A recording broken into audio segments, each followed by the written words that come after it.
On est reçu par l'ami Philippe Lavigne. Comment ça va, mon cher Philippe? Ça va très bien. Hey, SOS Location, ça porte bien son nom. Faut dire d'abord que tu es un gars du Saguenay. Oui. On connaît ça en commun. Moi, j'ai étudié là-bas. Je disais façon de parler, étudier. Mais dans le beau coin de Chicoutimi, on va profiter pour saluer les gens de là-bas. Bonjour. Et tu es dans le Grand Montréal métropolitain depuis quand? Puis ça va nous amener probablement au début de SOS Location. C'est arrivé en 2006, décollé SOS en 2009. OK. Fait qu'on a décollé à la mi de l'année en 2009. Fait qu'on est en notre 12e année cette année. Et ça va bien. C'est ce qui fait qu'on est ici. Puis on vient voir Philippe. Qu'est-ce qui fait que tu t'es lancé là-dedans? Parce qu'il y a toutes sortes de mondes, d'industries différentes. Qu'est-ce qui fait que pour toi, ça a été clair? Tu t'es dit, moi, je me lance dans ce beau domaine-là? Formation technique au départ, on est en mécanique. OK. Puis vient un peu le fait que le besoin des gens, souvent d'avoir des équipements, ça doit être supporté par les mécaniciens et ainsi de suite. Fait qu'on se rendait compte que c'était très... tu pouvais offrir plein de types d'équipements puis les supporter. Puis ceux qui l'utilisaient appréciaient ce service-là. Fait quand on a décollé, c'était vraiment d'offrir un service de support technique en même temps qu'avoir les équipements. C'est bien. C'est un beau domaine d'activité, puis c'est un domaine qui est très, très spécialisé. Parle-nous de ça, justement. C'est ça, comme tu disais, ça a été ton adrénaline de dire, regarde, nous autres, on va faire quelque chose de différent avec un bon soutien. Mais il y a de l'investissement, il y a des sous, ça coûte cher, ces petites bêtes-là. On a une entreprise qui est 50 à volet financier, ce qui veut dire recherche puis mise en place de financement, OK. autant auprès des services gouvernementaux que des entreprises bancaires, puis tout ça. Puis on a vraiment un bon département là-dedans, puis on a des bonnes personnes à l'intérieur de l'équipe. Après ça, dans les équipements, on a du début de l'entreprise à aller jusqu'à peut-être il y a 5 ans. On était dans des équipements plus généralistes où est-ce on avait à prendre notre place sur un marché de volume. Puis on s'est changé tranquillement pour avoir des équipements spécialisés où est-ce que les gens nous appelaient pour un besoin ciblé. Fait qu'on s'est mis à participer au projet puis à être plus écoutés dans nos échanges d'affaires. Fait qu'on s'est tourné vers ça. Puis je pense que l'équipe en profite, tout le monde en profite, c'est quand même le fun. Et c'est ça qui revient, ce que tu entends souvent dans les commentaires, ce qu'on peut entendre aussi de notre côté, même de l'extérieur. On a l'impression qu'ils ont la machine adaptée aux besoins, justement, que c'est très spécifique parce que parlons-en, les besoins, pour donner quelques exemples, ils ont évolué à travers les années, ils ont changé.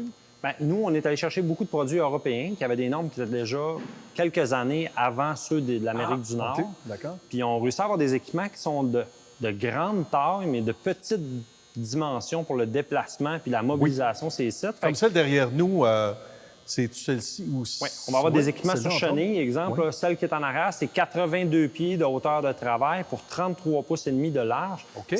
C'est vraiment particulier comme besoin. Fait on va supporter le client dans l'apprentissage du produit, ce qui veut dire apprendre à l'opérer, puis ainsi de suite. Puis on va bien cibler le produit, on va le supporter tout au long de l'utilisation. Fait que ça fait en sorte que on participe. Oui, effectivement. Ça, c'est un exemple, quoi, de grandes villes, par exemple, ou quand on travaille à l'étroit. Oui. Ben, On pense à Montréal où tu as les ruelles, etc. Ça peut être un exemple. Puis on va l'utiliser, mettons, soit dans des sols qui vont être inégales, fait qu'on va parler de chalets ou des choses comme ça. On va aussi l'utiliser en ville parce qu'on va réduire, notre impact est minime parce qu'on n'est pas un gros diamètre qu'on s'installe. Puis ça ne nécessite pas d'être transporté par des gros camions. Fait que où est-ce qu'on est restreint pour s'y rendre, même en frais de transport routier, bon, on va être capable d'y aller avec des camions standards. Ça n'endommage pas trop le sol, j'imagine. Je connais pas ça beaucoup, mais à chenille, comme ça... Il y a des petites... il y a des...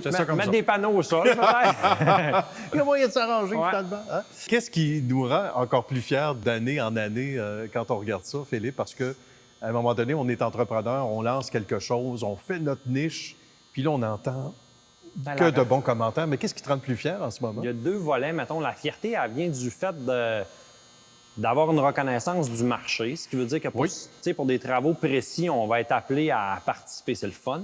Quand quelqu'un t'appelle, t'a dit que des gens t'ont référé parce que tu pouvais être une solution. Puis d'un autre côté, les manufacturiers aussi, d'avoir une reconnaissance de la part des manufacturiers du travail que tu as accompli puis de la performance que tu as pour développer le marché. Fait que, on est chanceux. On a comme 2 tapes dans le dos. Oui. Une de la clientèle puis une des manufacturiers, c'est le fun. Et t'es quelqu'un, m'a-t-on dit, d'assez humble, et je le vois.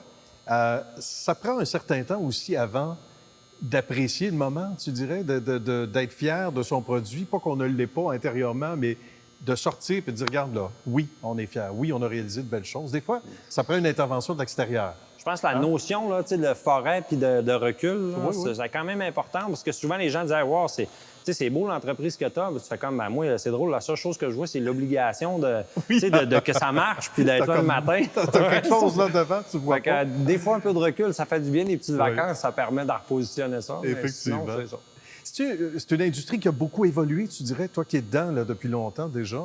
Qu'est-ce qui a peut-être le plus changé? Écoute, c'est une entreprise ça ne cesse jamais de bouger, mais surtout pour une question de... Tu sais, les gens se rachètent, ça bouge beaucoup. Oui, Grosse consolidation, revente, fermeture. Tu sais, ça semble souvent... ça brille de par la valeur des équipements et tout ça, mais c'est quelque chose ça brasse dur. Tu sais, faut être fait fort. Là. C'est financier, c'est beaucoup de charges de stress. Les pointes économiques puis les bases sont autant des problèmes. OK. Donc, faut être, on le disait, il faut être solide, il faut être fait fort pour je pense qu'il faut avoir une bonne capacité de gérer le stress. Pour se donner une bonne idée, quelles sont les lignes de produits, mon cher Philippe, que tu tiens ici, qu'on peut retrouver? Bien, on représente 4 manufacturiers qu'on importe d'autres pays, qui sont les produits Palazzani, qui est un manufacturier de nacelle sur chenille, Cella, qui est un autre manufacturier de nacelle sur chenille, mais qui a des dimensions différentes. On a les produits BG Lift, qui sont toutes des séries de grues sur chenille aussi de petite taille, ce qui va permettre d'aller servir le marché sur des équipements spécifiques. Puis les produits Almac, on va avoir des nacelles et des plateformes élévatrices sur chenille. Ça a été un plaisir. Merci beaucoup, Philippe. Merci. À bientôt.